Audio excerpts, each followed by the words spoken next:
नमस्कार, स्वागत है आप सभी का टीएनपी न्यूज के खास प्रोग्राम अपना उत्तर प्रदेश में और मैं हूं आपके साथ मिशा सिंह। बढ़ते हैं खबरों की ओर। उत्तर प्रदेश में अभी भी धान खरीद जारी है। अब इस पर मुख्यमंत्री आदित्यनाथ ने किसानों को राहत देते हुए बड़ा ऐलान किया है। सीएम योगी ने कहा है कि जब तक किसान धान केंद्रों पर आएंगे, खरीद जारी रहेगी। यह फैसला उन किसानों के लिए बेहद फायदेमंद साबित होगा जिन्होंने अभी तक अपने अनाज को स्टोर कर रखा हुआ है। बता दें कि साल 2022 के खरीफ सीजन के दौरान सूखा जैसे हालात के चलते कई जिलों में किसानों ने अपनी फसलों की बुआई देरी से की, फिर कटाई भी देरी से हुई। ऐसे में कुछ किसानों ने धान खरीदी की रजिस्ट्रेशन में देरी की है। ऐसे किसानों को सरकार ने धान खरीदी जारी रहने की बड़ी राहत दी है। तो लखनऊ में समाजवादी पार्टी के राष्ट्रीय अध्यक्ष अखिलेश यादव ने युवा दिवस के उपलक्ष्य में प्रेस कॉन्फ्रेंस की। अखिलेश यादव ने स्वामी विवेकानंद की जयंती पर उन्हें नमन किया। इस अवसर पर सपा के दिवंगत नेता मुलायम सिंह यादव के नाम पर कैलेंडर भी जारी किया। सपा नेता उदय प्रताप ने कहा कि विवेकानंद और समाजवादियों की सोच एक ही थी। वहीं सपा अध्यक्ष अखिलेश यादव ने बीजेपी पर जमकर निशाना साधा। उन्होंने कहा कि बीजेपी की सोच जातीय आधार की है। आज राष्ट्रीय युवा दिवस पूरा देश मना रहा है। स्वामी विवेकानंद जी को याद करते हुए विवेकानंद जयंती की बहुत बहुत बधाई और शुभकामनाएं देता हूं। साथ ही मैं आदरणीय उदय प्रताप सिंह जी और दीपक कवि जी को धन्यवाद और बधाई दूंगा कि आज के दिन जहां आपने एक अच्छा काम करके नेताजी के काम, समाजवादी आंदोलन, नेताजी का संघर्ष और आज ही के दिन आपने तय किया कि जहां विवेकानंद जयंती है वहीं नेताजी के नाम से भी आपने एक कैलेंडर निकालने का काम किया है। इस कैलेंडर में हर महीने में कहीं न कहीं समाजवादी लोगों के और समाजवादी चिंतन दिखाई दे रहा है। जहां से शुरुआत हुई है, धरती पुत्र और नेताजी का नाम है, वहां सबसे पहले हमारी पार्टी का झंडा गीत जो आदरणीय उदय प्रताप सिंह ने लिखा था वो दिखाई दे रहा है। तो राष्ट्रीय स्वयंसेवक संघ प्रमुख के बयान पर मचे घमासान के बीच सुभाषपा अध्यक्ष ने इसका समर्थन किया है। ओम प्रकाश राजभर ने कहा कि भारत का संविधान सबको संरक्षण देता है, यहाँ सभी लोग सुरक्षित है, किसी को भी डरने की जरूरत नहीं है।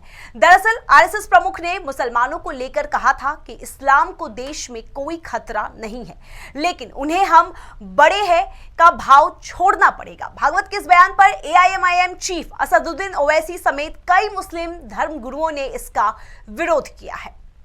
इस बयान के स्पष्ट मायने हैं कि सपा, बसपा, कांग्रेस। सपा कहती है कि गाजीपुर से गाजियाबाद तक हमारे झोरा में,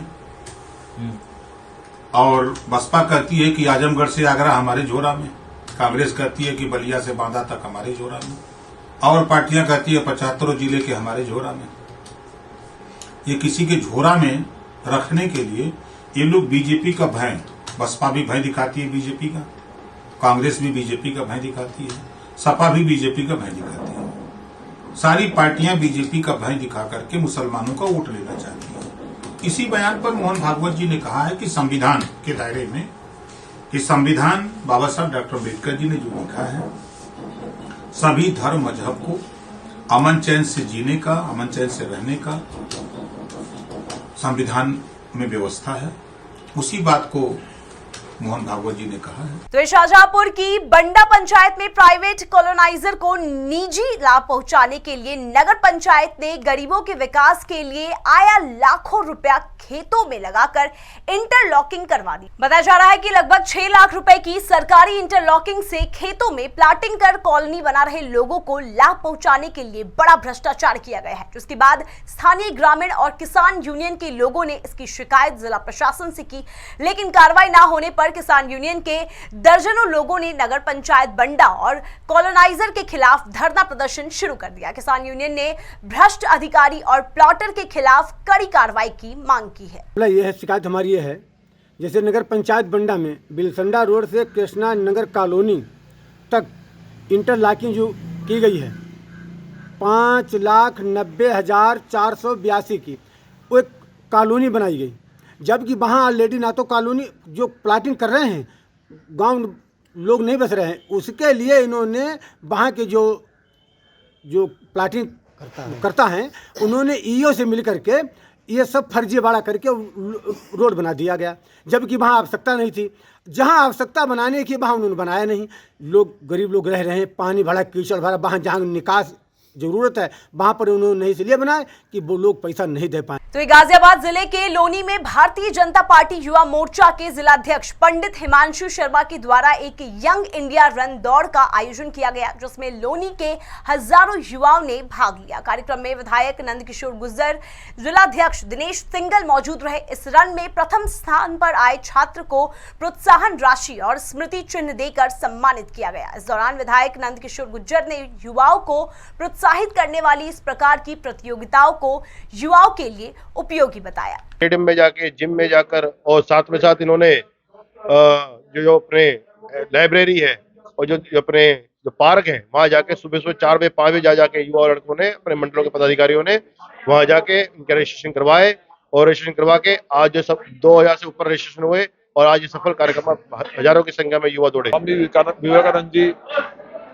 जो सपना था भारत को विश्व गुरु बनते हुए देखने का, आज उनकी जन्म जयंती है। पूरे देश में धूमधाम के साथ मनाई जा रही है। युवा मोर्चा के कार्यकर्ता युवाओं के साथ मिलकर के दौड़ का आयोजन हर विधानसभा में किया गया है। तो युवा मोर्चा के हमारे जिलाध्यक्ष भाई हिमांशु शर्मा जी ने इस तरह से हजारों युवाओं को सुबह 7 बजे से इतनी सर्दी में आकर के और बहुत शानदार दौड़ का आयोजन किया और उनको फिर इनाम देने का काम किया गया है। तो गाजियाबाद जिले के लोनी इलाके में पुलिस और बदमाशों के बीच मुठभेड़ हो गई, जिसमें बदमाश के पैर में गोली लगी और वो घायल हो गया, जिसके बाद उसे अस्पताल में भर्ती कराया गया।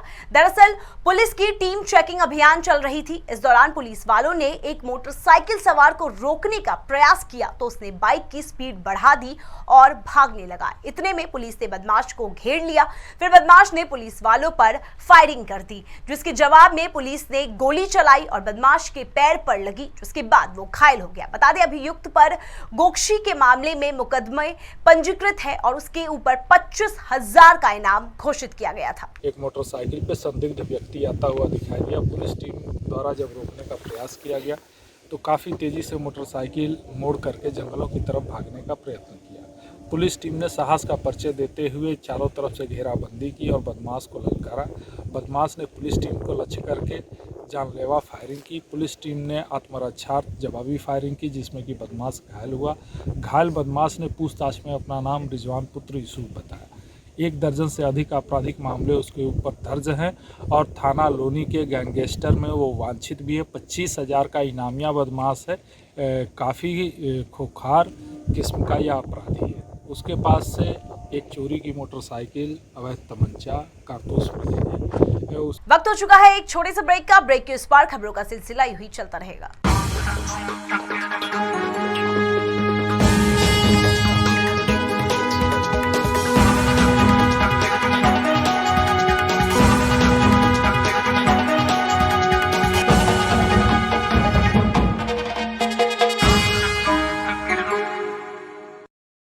स्वागत है आप सभी का। ब्रेक के बाद नजर डालते हैं आगे की खबरों पर। बरेली जिले के फरीदपुर थाना क्षेत्र के गांव गोविंदापुर में गन्ने की फसल काटने को लेकर 2 पक्षों के बीच विवाद हो गया। देखते ही देखते ये विवाद इतना बढ़ गया कि नौबत फायरिंग तक की आ गई। दोनों पक्षों की तरफ से कई राउंड फायरिंग हुए। इस गोलीकांड में 3 लोगों की मौत हो गई और एक युवक घायल हो गया। मौके पर पहुंची पुलिस ने स्थिति पर काबू पा लिया और शव को कब्जे में लेकर पोस्टमार्टम के लिए भेज दिया है। पुलिस का कहना है कि वो मामले की जांच कर रही है और जल्द ही आरोपियों को गिरफ्तार किया जाएगा। गन्ने की फसल काटने को लेकर 2 पक्षों में विवाद हुआ, जिसमें फायरिंग हुई। एक पक्ष द्वारा फायरिंग हुई और दूसरे पक्ष द्वारा भी उसका वो किया गया, जवाबी कार्रवाई करी गई। उसमें 3 लोगों की मौके पे मृत्यु हुई है, जिसमें एक पक्ष के 2 लोगों की मौत हुई है और दूसरे पक्ष से 1 लोग की मौत हुई है और एक आदमी घायल है, जिसको हॉस्पिटल में एडमिट कराया गया है। इसमें जो अभी तहरीर मिलेगी उसके आधार पर मुकदमा लिख के कार्रवाई की जाएगी और पुलिस की टीमें बना दी गई हैं जो लोग इसमें इन्वॉल्व हैं, जिसमें मुख्यतः नाम आ रहा है कि सुरेश पाल तोमर है जो 18-20 लोगों के साथ यहाँ पे आया था और उसने पहले आके इन लोगों पे फायरिंग करी, तो इन लोगों ने फिर जवाबी कार्रवाई करी।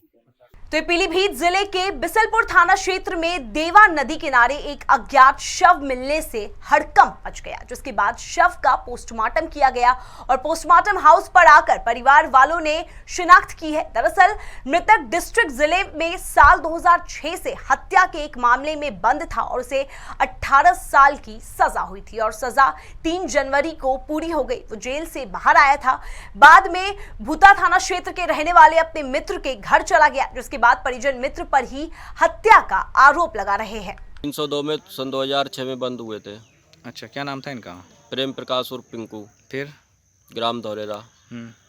उसके बाद जेल चले गए।